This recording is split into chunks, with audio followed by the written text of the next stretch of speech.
O WhatsApp já há algum tempo ele é o principal dispositivo de comunicação das pessoas no Brasil. As pessoas que têm celular, elas utilizam o WhatsApp muitas horas ao dia.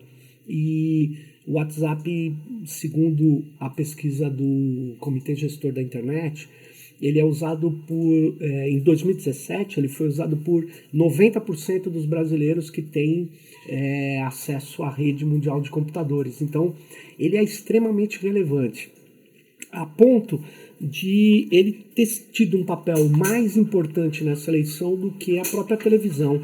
E isso é claro, se você olhar determinadas campanhas de governadores e até de presidentes que tinham um tempo muito escasso na televisão, que organizaram toda a sua campanha via Facebook e WhatsApp. Aliás, o WhatsApp é da empresa Facebook e eles têm sido acusados, não só no Brasil, em vários lugares do mundo, de terem plataformas onde são o principal duto de disseminação das chamadas fake news, que eu prefiro chamar de desinformação em massa.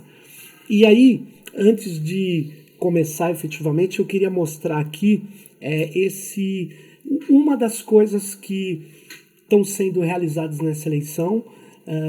A Folha de São Paulo mostrou algumas empresas de marketing digital, agências digitais, que têm trabalhado a disseminação de desinformação no WhatsApp, e ela tem trabalhado não pelo comitê oficial de campanha do candidato Bolsonaro. Essas empresas são contratadas pelo país afora por grupos de empresários que contratam a empresa para disparar mensagens, de preferência atingindo certeiramente uma determinada pessoa. Mas isso eu vou falar daqui a pouquinho. Agora, eu queria mostrar como é que é o disparo em massa, que no Brasil está limitado. O WhatsApp acabou de dar uma declaração dizendo no Brasil eu limito o disparo em massa. Limita no Brasil, mas não limita fora do Brasil. E eu tenho dúvidas do jeito que eles estão limitando. E o que é o disparo em massa? O WhatsApp é um mensageiro instantâneo de grupos, mas os grupos têm um limite. Existem grupos de massa e existem listas de transmissão, né? Que qualquer um de nós pode usar. Mas o WhatsApp também, ele tem empresas que conseguem comprar cadastros com muitos números de celulares e começam a filtrar esse cadastro e organizar esse cadastro por cidade, por região, por tema de interesse da pessoa, por profissão que a pessoa é. Então eles chegam, fazem isso para o mercado publicitário e nas eleições fazem isso nas eleições. E foi isso que permitiu que o candidato, os apoiadores do Bolsonaro articulassem uma campanha extremamente precisa e que foi feito e é feita principalmente pelo WhatsApp. E aí eu queria mostrar o seguinte, tá aí na tela o Text Now. É uma empresa onde você pode comprar telefones lá na Europa, tá? Nos Estados Unidos, na Europa, fora do Brasil. Aí o que você faz? Você vai nessa empresa e compra milhares de telefones. Para isso você precisa ter dinheiro para fazer. Aí você pode comprar um número, 2 números, mas você compra, esses empresários que apoiam o Bolsonaro, milhares de números de telefone. Aí o que eles fazem? Nessa outra tela você está vendo ali um emulador de Android num computador, que seja Windows, que seja Apple ou até mesmo Linux. Aí o que você faz? Você baixa uma APK, que é um dos arquivos de instalação do WhatsApp. Aí você instala nesse computador que está com esse emulador, que é o BlueStacks, por exemplo, é um bom emulador para Windows, por exemplo, onde você pode instalar o WhatsApp em cima dele. Uma vez instalado, você clica no WhatsApp, ele vai abrir e vai pedir um número, mas você já tem um número que você comprou daquela empresa, por exemplo, entre várias que vendem esses telefones virtuais. Aí você pega o número e põe lá e começa a operar no WhatsApp. Opa, mas espera aí, o WhatsApp vai pedir uma confirmação para você e vai mandar um SMS para o número. Só que você tem o número. Esse número recebe o SMS, você pega e coloca lá dentro desse WhatsApp que está no computador, e aí você pega um conjunto de memes, de vídeos, organiza e dispara. Aí você fala, mas isso precisa de muita gente. Não, tudo isso que eu falei aqui pode ser feito automatizado. E o que essas empresas fazem, muitas delas do exterior, é fazer isso, esses disparos automatizados.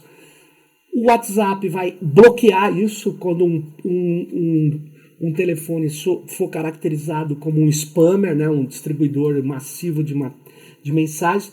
Só que aí, essas empresas compraram inúmeros outros números de telefone. Então aquele telefone está bloqueado, elas compram outro. E aí esse número entra no rol de disparos. O que aconteceu depois do Ele Não? Os grupos de WhatsApp foram inundados por vários tipos de memes, vídeos que desconstruíam, que mentiam claramente sobre o que tinha sido o Ele Não, para poder assustar públicos específicos no WhatsApp. Os evangélicos, o católico conservador, a pessoa que é mãe de família, que tem medo de determinados tipos de ações, de violência. Então eles fizeram tudo no sentido de atingir o que a gente chama de micro-targeting. E por falar nisso, como é que você monta um micro-targeting?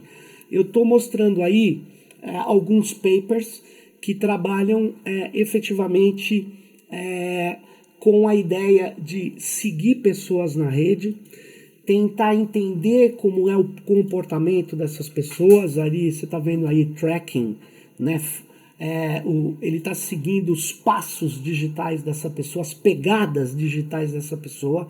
Dentro das redes sociais você está vendo um outro aí paper que mostra como que você pode categorizar essas pessoas conforme seu traço principal de personalidade.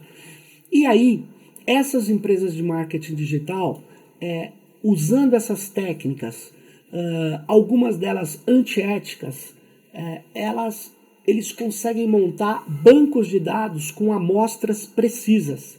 E aí, se você tem milhares de perfis do Facebook anotados, é muito fácil você descobrir o número de celular dessas pessoas e outras informações socioeconômicas dessas pessoas. Aí você cruza isso com chamadas técnicas de Big Data e aí você tem um bom cadastro para vender para pessoas como Bolsonaro ou apoiadores de Bolsonaro. E foi isso que foi feito, está sendo feito. Só que isso é crime eleitoral. Queria até dizer a você, eu fui um dos grandes críticos dessa lei eleitoral, porque ela deixa que o financiamento possa existir, o financiamento de campanha, ou seja, pagar campanha na internet, seja permitido. Eu sou radicalmente contra, porque a internet ela é operada, como eu estou tentando mostrar alguns dos operadores dela, por mecanismos que são invisíveis para o cidadão comum. Ele está sendo induzido, muitas vezes modulado o seu comportamento, encurtado a sua visão, e ele não consegue saber que isso está sendo feito. É diferente de uma pessoa falando na frente dela. Tem um sistema rodando por trás, tem softwares, tem, na verdade, intrusores na máquina dela que acompanham a navegação dela, e ela não está sabendo de nada disso. Então, eu considero que é um erro permitir a campanha paga na internet. Mas a campanha paga na internet foi permitida no Brasil como impulsionamento de conteúdo e compra de resultados de busca, por exemplo, em mecanismos como o Google. Mas tem um artigo da lei eleitoral que proíbe exatamente isso que está sendo feito por esses empresários que estão apoiando o Bolsonaro e estão fazendo essa disseminação de desinformação massiva na rede. Eu vou ler, a lei aprovada é a lei 13.488, é a lei que está em vigor agora. Ela é de 6 de outubro de 2017 e ela define, na verdade, como são as grandes regras dessa eleição. No artigo dela, que eu queria mostrar, para ler um trechinho para vocês, no artigo 57 aqui, B, no parágrafo 3º está claro a proibição. Está escrito: é vedada a utilização de impulsionamento de conteúdos e ferramentas digitais não disponibilizadas pelo provedor de aplicação de internet, ainda que gratuitas, para alterar o teor, a repercussão de propaganda eleitoral, tanto próprios quanto de terceiros. Além de caracterizar caixa 2, esse artigo veda que você pegue algo que não seja das plataformas que foram consideradas aceitáveis na eleição para fazer esse tipo de campanha, de impulsionamento. Então, essas agências que fizeram isso cometeram um crime eleitoral, os empresários que pagaram isso cometeram um crime eleitoral, e o candidato Bolsonaro, por ser extremamente ligado a essas pessoas, por ter vínculos com elas, não pode alegar que não sabia de nada. Ao contrário, ele deve ter seguido a orientação de Steve Bannon, que esteve com o filho dele em agosto na Europa. Ou seja, criar um clima de ódio, desinformação e descrença no debate racional. Não é por menos que ele não está indo em nenhum debate. Porque o debate racional foi suprimido nessa eleição. O que está privilegiando é a emoção, a paixão e o reforço à convicção que as pessoas têm. Por isso, não se esqueça, a sua tia, ela não, como já estão dizendo aí, é verdade, ela não é fascista, mas ela está envolta pelo ódio. Então, só tem um jeito de você enfrentar isso. Pessoas que ela tem afeto, falarem com ela longamente, botarem vídeos se ela está em outro estado, onde você dialoga com essas pessoas que têm afeto por você falar com elas, você tentar mover elas novamente à razão. Porque com a razão, ninguém apoiaria um candidato com tamanha agressão aos valores civilizatórios mínimos. Não dá para apoiar um cara que tem como gesto principal da sua campanha isso, que é uma arma de fogo. Quer dizer, o gesto dele não é isso aqui, um computador, uma caneta, um livro, a educação.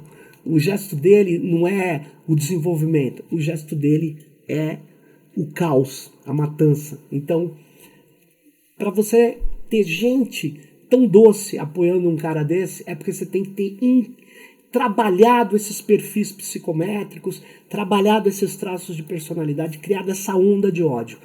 Então, nessa última semana da eleição, você tem que criar a onda reflexiva, a onda antifascista. Mas para isso todo mundo tem que gravar um vídeo. Não pense que quem vai decidir a eleição vai ser um vídeo do Chico Buarque, uma panfletagem na Praça da Sé. É importante, mas quem vai fazer a diferença é você. Você pode fazer essa diferença se todos nós, 100 mil, 200 mil pessoas honestamente democratas, sejam conservadoras ou socialistas, sejam liberais ou democratas radicais, essas pessoas têm que falar com os grupos onde elas são conhecidas, com as pessoas onde elas têm uma relação de afeto. Isso pode criar uma grande onda na rede e virar o jogo.